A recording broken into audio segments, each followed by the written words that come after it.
नमस्कार, मेरा नाम doctor lieutenant colonel Pankaj Singh Poswal है और मैं QRG हॉस्पिटल फरीदाबाद में फ़िलहाल कंसल्टेंट की पोस्ट पे कार्यरत हूँ। आज मैं जिस विषय के बारे में आपको बताना चाह रहा हूँ वो एक बहुत ही कॉमन मतलब साधारण सी चीज़ है जिसका नाम है कार्पल टनल सिंड्रोम। कार्पल से अर्थ होता है कि जो हमारी कलाई है ये कार्पल वाला एरिया कहलाया जाता है। टनल का मतलब होता है एक नली है और नर्व का मतलब है एक नस है। तो कार्पल टनल इसमें एक मीडियन नर्व एक नस होती है इसमें जो हमारे हाथ के आगे सप्लाई करती है, जो ऊपर कंधे की तरफ से निकल के पूरे हाथ में और इस कार्पल वाले एरिया में आती है और फिर हाथ को सप्लाई करती है। होता क्या है कि अक्सर कि ये नस किसी कारणवश यहाँ पे दब जाती है। उसके दबने की वजह से हमारे जो हाथ है उसमें अंगूठा, ये उंगलियाँ जो सामने अंगूठा है सामने वाला हिस्सा उंगलियों में, और इन सब उंगलियों में सुनपना आ सकता है। ये अक्सर रात में ज़्यादा देखने को मिलेगा कि आपको रात को सो रहे हैं तो आपको लगेगा कि हाथ मेरा सुन्न हो गया है या झंझनापन आ गया है, तो आप उठेंगे, हाथ को झड़झड़ाएंगे इस तरीके से।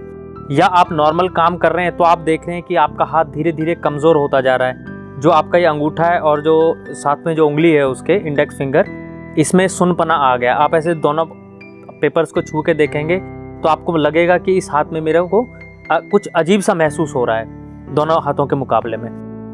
तो इसके कई सारे कारण हो सकते हैं। यूजली ये लेडीज़ में 3 गुना ज़्यादा पाया जाता है। मान लो अगर 4 आदमी तो उसमें 3 लेडीज़ होंगी तो 1 आदमी को होगा।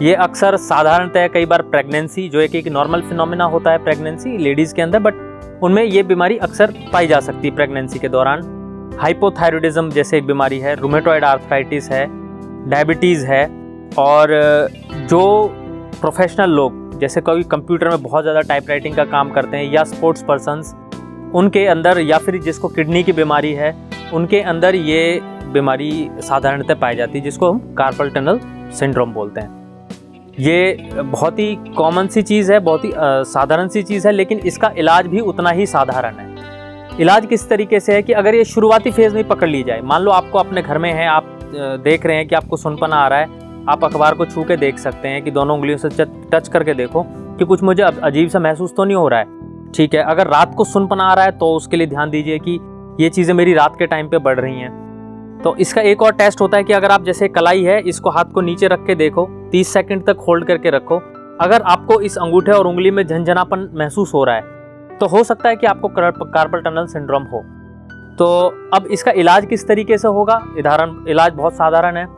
सबसे पहले तो हम जो एक्टिविटीज़, जैसे टाइपिंग का बहुत काम है या कुछ भी और जैसे चीज़ें हैं, तो उसमें थोड़ा बीच बीच में रेस्ट ले लें। फिर एक कार्पल टनल ब्रेस आती हैं, एक पट्टा होता है, उसको हाथ पे पहना जा सकता है, उससे भी काफ़ी आराम मिल जाता है। फिर एक्सरसाइज हैं, बर्फ़ की सिकाई कर सकते हैं, दर्द की गोलियाँ होती हैं कुछ, वो ले सकते हैं, कुछ नर्व्स के लिए कुछ गोलियाँ होती हैं वो ले सकते हैं। तो इन चीज़ों से कई बार 50 से 60% तक केसेस में आराम आ जाता है। लेकिन अगर आपको आराम नहीं आ रहा है, बार बार दिक्कत आ रही है, तो अपने ऑर्थोपेडिक सर्जन को दिखाएं। उसमें क्या होता है कि एक बहुत ही सिंपल सा प्रोसीजर है, कोई ज़्यादा बड़ी चीज़ नहीं है, लोकल में हो जाता है। वहाँ पे आपको सुन का एक टीका देंगे, छोटा सा एक लगभग 2.5 से 3 सेंटीमीटर का एक चीरा लगेगा। उस चीरे में इस नर्व को जो बैंड जो है, जो मैं आपको बता रहा था कि एक टनल होती है इस जगह पे, उस टनल में जहाँ पे ये दबी होती है उस नस को खोल देते हैं। जैसे ही ये नस खुलती है उसके कुछ टाइम बाद, ये नहीं है कि तुरंत आपको आराम आ जाएगा, हो सकता है आपको 1 महीना लग जाए, हो सकता है 2 महीने लग जाए, डिपेंडिंग ऑन दैट। 3 से 4 महीने में आपको धीरे धीरे करके वो आराम आ जाता है, और उसके साथ साथ हमको कुछ दवाइयाँ भी लेनी होती हैं। तो ये एक साधारण सी बीमारी है और इलाज भी उतना ही साधारण है इसका। तो आपको अगर कभी भी ऐसा लग रहा है कि आपका हाथ कमज़ोर पड़ता जा रहा है, आपके हाथ में सुनपना बढ़ रहा है, उंगलियों में सुनपना आ रहा है, हाथ कमज़ोर आ रहा है, सुनपना बढ़ता जा रहा है, दिक्कतें और बढ़ रही हैं, तो आप अपने ऑर्थोपेडिक सर्जन जो आपके आसपास हैं या आप QRG हेल्थ सिटी में कभी भी आप आ सकते हैं। और एक छोटे से प्रोसीजर से अगर ऑपरेशन की ज़रूरत पड़ती है तो ये बहुत सिंपल प्रोसीजर है, आराम से इसका इलाज भी किया जा सकता है। मैं उम्मीद करता हूँ कि आपको जो ये मैंने एक छोटी सी जानकारी दी है कार्पल टनल सिंड्रोम के बारे में, ये आपके बहुत काम आएगी। और आपके आगे के लिए अगर ऐसी कोई समस्या होती है तो आप कृपया QRG हेल्थ सिटी आएँ और हम आपके इलाज के लिए तत्पर हैं हमेशा। धन्यवाद।